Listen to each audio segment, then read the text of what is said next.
In emergency medicine, we live by adage, when you hear hoofbeats, think horses. It stops us from over-investigating every simple case. But the MRCEM SBA exam and real life has a nasty habit of throwing a zebra into the herd, a zebra that looks just like a horse until it kicks you. We are taking three standard presentations: back pain, dizziness, and a sore throat. On the surface, they look routine, but buried in the fine print of these vignettes is one subtle clue that changes everything from discharge home to immediate resuscitation. Welcome back to Rapid Review for MRChem channel. Let's go hunting. Scenario 1: the simple back pain. Back pain is the bread and butter of the emergency department, but sometimes the bread is stale and the butter is, well, we will find out in this scenario. Let's test your instincts. A 55-year-old male presents to the emergency department with sudden onset of lower back pain after lifting heavy furniture. He has past medical history of poorly controlled hypertension. He is a current smoker with a 30-pack-year smoking history. He appears disproportionately distressed. He is pale, sweaty, and anxious. He mentions a strange, fleeting numbness in his left thigh that lasted 2 minutes and has now resolved. His vitals include a heart rate of 110 beats per minute and blood pressure 175/100. On examination, his straight leg raise test is negative. Power is 5 by 5 in both lower limbs. There is a normal perineal sensation and good erectile tone. Here is the question: what is the killer diagnosis you must rule out right now? Option A: Cauda syndrome. B: acute aortic dissection type B. C: prolapse intervertebral disc. Option D: renal colic. And option E: abdominal aortic aneurysm which has ruptured. You have 10 seconds to answer.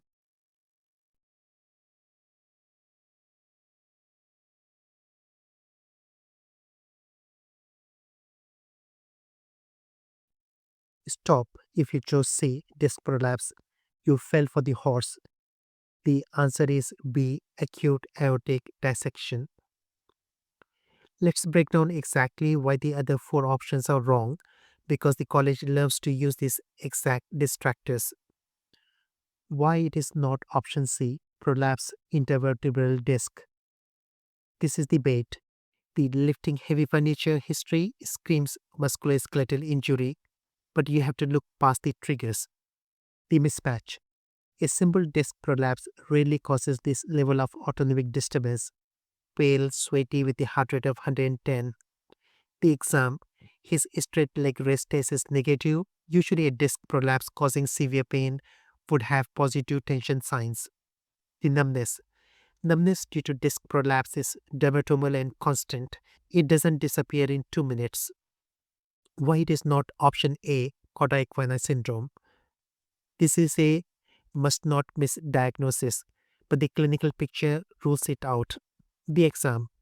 The script explicitly told you normal perineal sensation and good rectal tone. He has 5 by 5 power in both lower limbs. The symptoms: Cauda equina causes sidal anesthesia and retention or incontinence. It does not cause a transient 2-minute numbness in one thigh. Why it is not D, renal colic? Renal colic hurts. It causes distress and tachycardia, but the onset. Renal colic pain comes in waves, colicky. This pain was instant and continuous after a specific event. The location. While renal pain radiates to the groin, it is strictly sensory pain. It does not cause numbness. Stones don't stop nerves or blood flow to the thigh. Why it is not option E, ruptured abdominal aortic aneurysm? This is the most dangerous distractor. An elderly smoker with back pain, you must think AAA. But look at the hemodynamics, the blood pressure. His blood pressure is 175/100.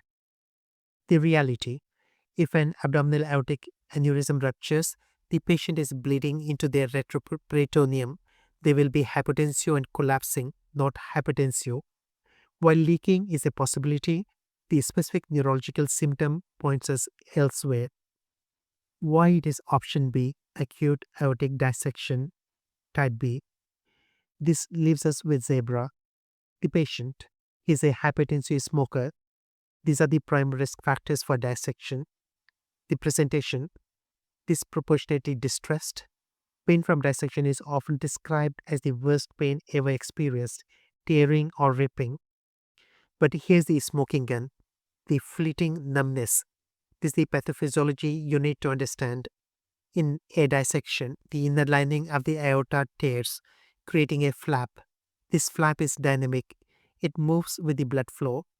For 2 minutes, that flap flapped over the origin of the left common iliac artery, cutting off blood supply to the leg, causing ischemic numbness.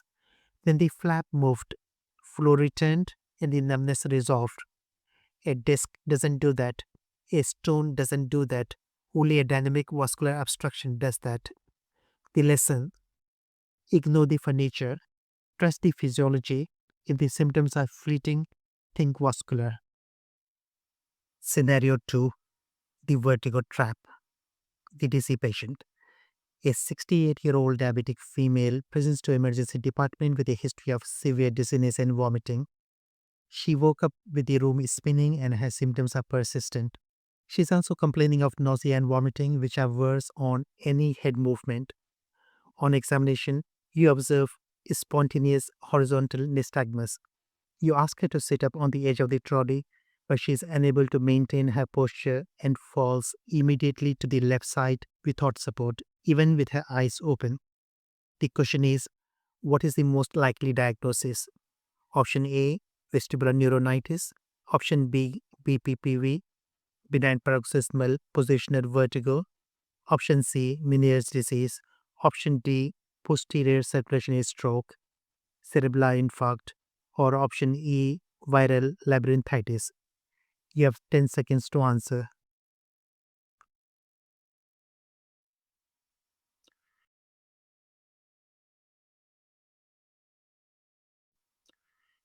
The correct answer is option D, posterior circulation stroke.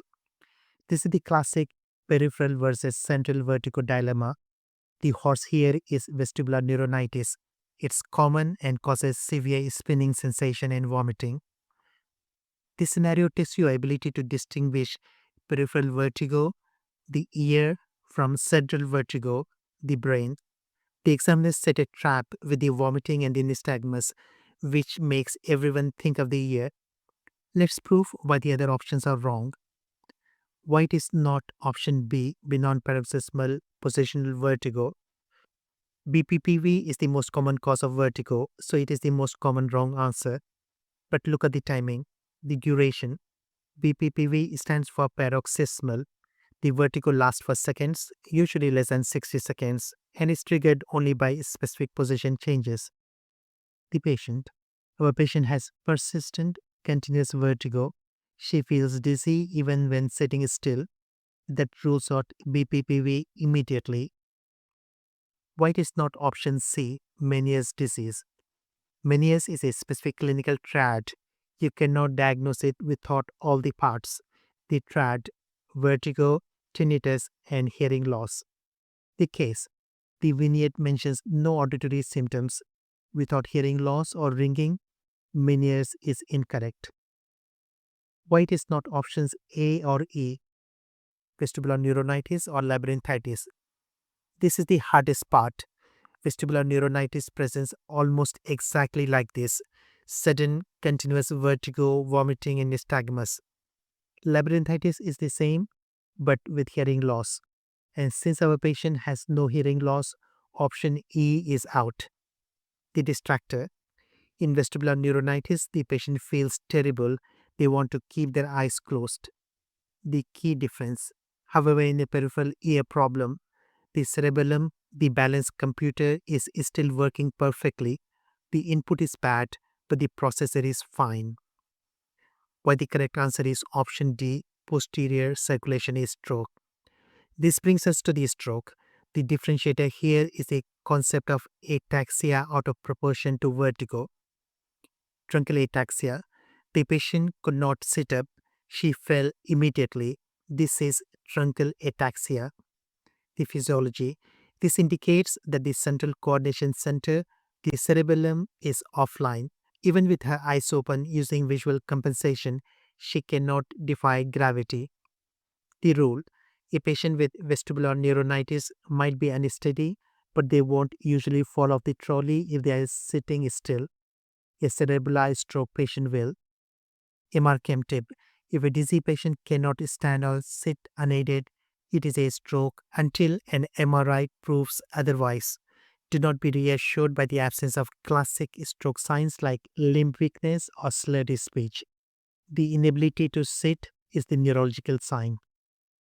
Scenario 3: the sore throat red flag. Final round. This scenario is classic wolf in sheep's clothing. It looks like a common complaint, but if you treat it like one, you might kill the patient. Let's look at the sore throat red flag. A 24-year-old male, previously fit and well, presents to the emergency department with a 2-day history of worsening sore throat. He complains of severe pain on swallowing, odynophagia, and crucially, an absolute inability to swallow his own saliva. On examination, he is paraxial with a temperature of 39.1 degrees centigrade, tachycardic with a heart rate of 125 beats per minute, respiratory rate 24 breaths per minute, and saturation 97% on air. You speak to him, and his voice sounds thick and muffled, hot potato voice. He refuses to lie flat on trolley. He's sitting bolt upright, leaning forward with his hands on his knees, drooling into a bowl, and he has no cough. The question is, what is the most likely diagnosis? Option A: infectious mononucleosis, glandular fever. Option B: peritonsillar abscess, quinsy. Option C: acute epiglottitis. Option D: retropharyngeal abscess. Option E: severe streptococcal tonsillitis. You have got 10 seconds to answer.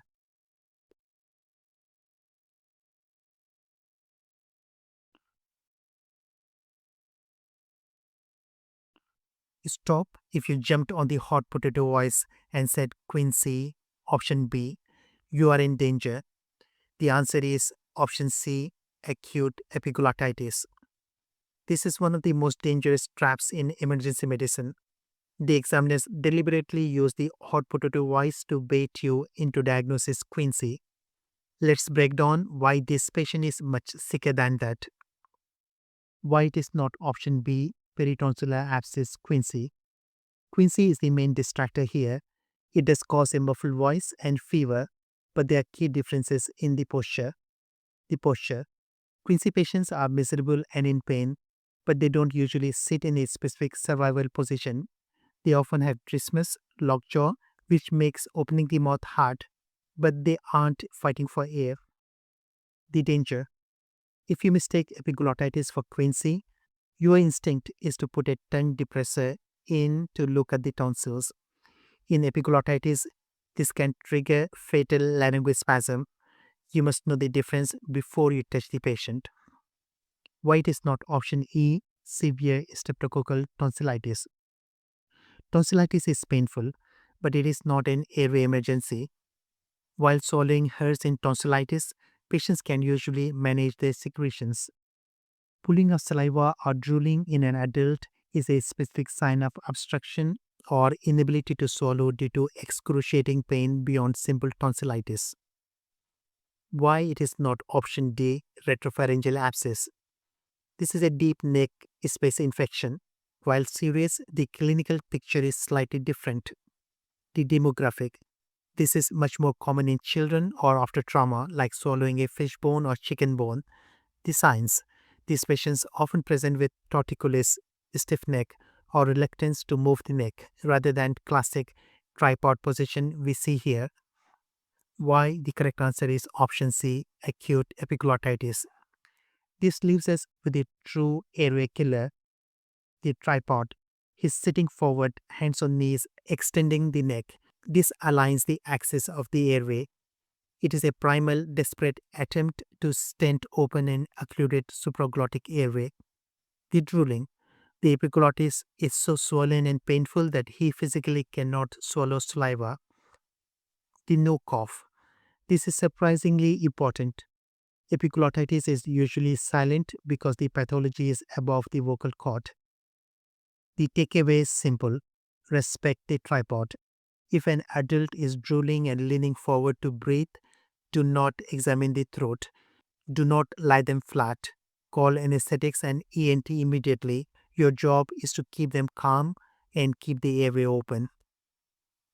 The conclusion: we have covered three distinct scenarios today, but they all share one common thread. In emergency medicine, we call this cognitive forcing strategies. The exam and the job is designed to lead your brain down the path of least resistance. Your brain wants to see a back strain. It wants to see an ear infection. It wants to see tonsillitis. You must force yourself to look past the obvious. Let's recap the killer triggers one last time. First, the back pain.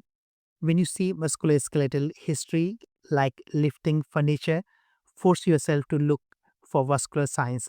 Remember, a disc prolapse hurts, but it doesn't make a patient pale, sweaty, and hypertensive. If the pain is tearing or the neurology is fleeting, ignore the furniture. Think aorta. Second, the vertigo. When you see peripheral sounding vertigo, vomiting, roomy spinning, force yourself to test truncal stability. The ear makes you feel sick. The brain keeps you upright. If the patient cannot sit without falling, gravity is telling you what the MRI will show you later. It's a stroke. And third, the sore throat. When you hear a hot potato voice, force yourself to look at the posture before you even think about looking in their mouth. A patient who is tripoding, leaning forward, drooling silent, is protecting their only airway. Respect the tripod. Do not lie them flat. The MRCEM SBA exam isn't just testing what you know, it's testing what you notice. The difference between a pass and a fail is often just one subtle clinical sign that contradicts the obvious diagnosis. If you want more high-yield, rapid reviews like this, make sure you subscribe and turn on notifications. We will be dropping new scenarios every week leading up to the exam. Study smart, keep your eyes open. See you on the next shift.